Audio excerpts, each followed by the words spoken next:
Mr. Speaker, near the beginning of last year, I rose on the floor of this House to say a few words about my home state of California and how it was on, potentially, a path back to sanity, how that opportunity lay ahead of us.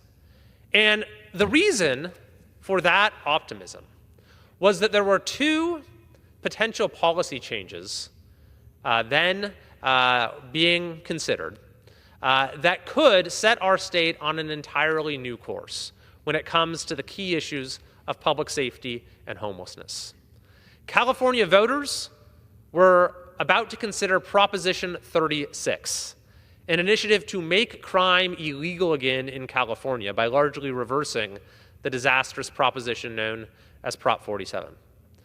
And then there was a case before the United States Supreme Court, which I wrote an amicus brief for, called the Grants Pass case, that would potentially liberate our communities from a Ninth Circuit decision that made it virtually impossible for them to clear out homeless encampments. So these two opportunities together presented a path back to law and order and sanity and livability in California, especially in our major cities. And of course, we were victorious on both counts. With respect to Prop 36, despite the governor, the supermajority, doing everything they possibly could to stop it from passing, California voters gave it a smashing victory, almost 70% of the vote, passing it in each and every one of California's 58 counties. And the U.S. Supreme Court, in the Grants Pass case, overturned the Ninth Circuit's existing Boise decision and said that our communities once again have the ability to regulate encampments and to stop homeless from camping in our parks, on our sidewalks, around schools, and in our public spaces. And I'm very pleased at this point to be able to say that the prediction as to the potentially transformative nature of these changes that I made back then is turning out to be true. So I wanted to cite just a few examples today of how the passage of Prop 36 and the decision in Grants Pass are already serving to turn California around. Here's just a few recent headlines from KRON in San Francisco. Fremont police credit Prop 36 for 9 shoplifting arrests. CBS San Francisco. Petaluma theft suspects arrested, one with prior convictions, subject to Prop 36 charges. KTLA TV in Los Angeles.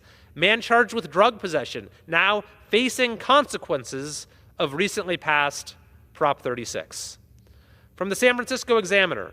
Shoplifter at Brawley Walmart faces jail because Prop 36 passed. KTLA TV in Los Angeles. Southern California woman facing enhanced charges with Prop 36 now in effect. Victorville Daily Press. San Bernardino County theft suspects face potential increased penalties under Prop 36. KXTV Sacramento. Folsom police arrest 30 people in retail sting, including 2 with possible Prop 36. KRON San Francisco. San Francisco DA files charges in city's first Prop 36 case. KXTV Sacramento. Crackdown on retail theft continues after passage of Prop 36. KCRA Sacramento. Yuba City Police say man caught stealing packages will face felony charges citing Prop 36. The list goes on and on. One sting operation resulted in 110 arrests of people who will now finally face consequences because crime is once again illegal in California. And keep in mind, the law has only been in effect now for a few weeks. There was even an example where there was dash cam footage of a suspect who had been arrested and then was surprised to learn that stealing was once again a felony in California and expressed dismay about these new laws. So let this serve as a public service announcement to potential thieves in California that crime is illegal once again in our state and there will be consequences for criminal activity. On top of that, in the wake of the Grants Pass decision on homelessness, we have seen a number of communities actually start to clean up encampments and to reclaim their public spaces.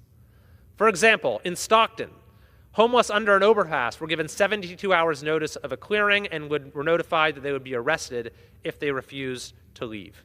In San Francisco, multiple clearings are now occurring every day. Much of the debris being removed, by the way, is either drugs or human waste. In San Jose, around 100 people were removed from the airport. In Santa Ana, homeless were cleared from private railroads and 5 were arrested. Turns out the arrestees had prior convictions for drugs and murder. In LA, 50 to 60 people were removed from a beach and healthcare workers arrived with police to assist with any medical issues the homeless were having.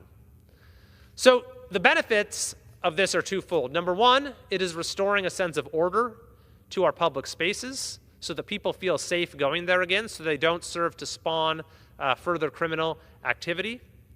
And number two, it's giving us an opportunity to get homeless individuals into shelters, get a roof over their head, and get them the help that they need. So with these two developments, with crime now being illegal again in California, and with our communities reclaiming our public spaces, I am more optimistic about our state's future than I've been in a very long time. And I can tell that the people of California are truly ready to move our state in a new direction.